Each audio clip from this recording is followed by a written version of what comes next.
Sa Alabang naman, nangampanya ang ilang senatorial candidate ng PDP laban ni dating Pangulong Rodrigo Duterte. Yan ang agenda report ni Hannah T. Live mula po dyan sa Alabang. Hannah.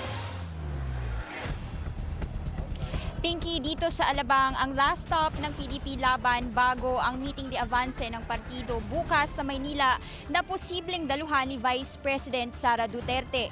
Ilan sa mga miyembro ng KOJC ang nag-organisa ng sortie na ito. Pero bago pa man, ang grand rally dito sa tent sa Muntinlupa, nag-motorcade ng ilang miyembro ng PDP laban mula sa Muntinlupa Sports Complex hanggang makarating dito nga sa Spectrum sa Muntinlupa.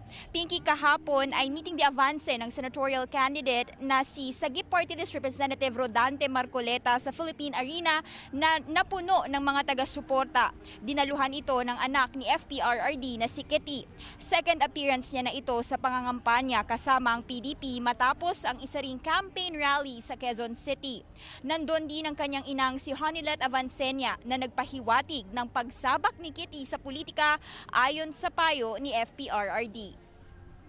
Ako ay isang 21-year-old college student lamang at ayaw ko sanang makisali sa politika. Pero nang dahil sa pagkidnap at pag-abuso nila sa tatay ko, nandito ako ngayon para ipaglaban hindi lamang ang pamilya ko, kundi ang bansang Pilipinas. Alam mo, umiiyak yung anak ko kasi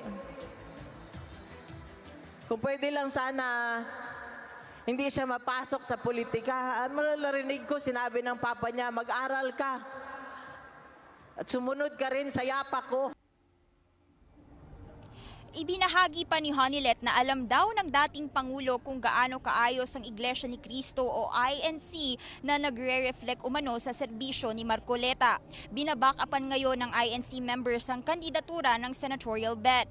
Sa ngayon, Pinky, ilang senatorial candidates ng PDP ang inaabangan nating dumating dito sa Alabang, pero kanina dumating na si Senador Bato de la Rosa na kaninang umaga ay nag-motorcade sa Pampanga kasama si dating Pangulo at ngayon Pampanga 2nd District Representative Gloria Macapagal Arroyo.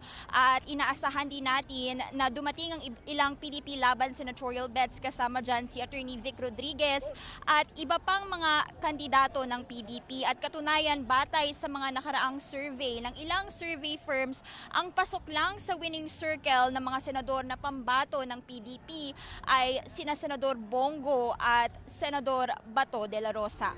Yan ang latest dito sa PDP Laban Campaign Trail. Balik sa'yo, Pinky. Maraming salamat, Hannah T. Live mula sa Alabang.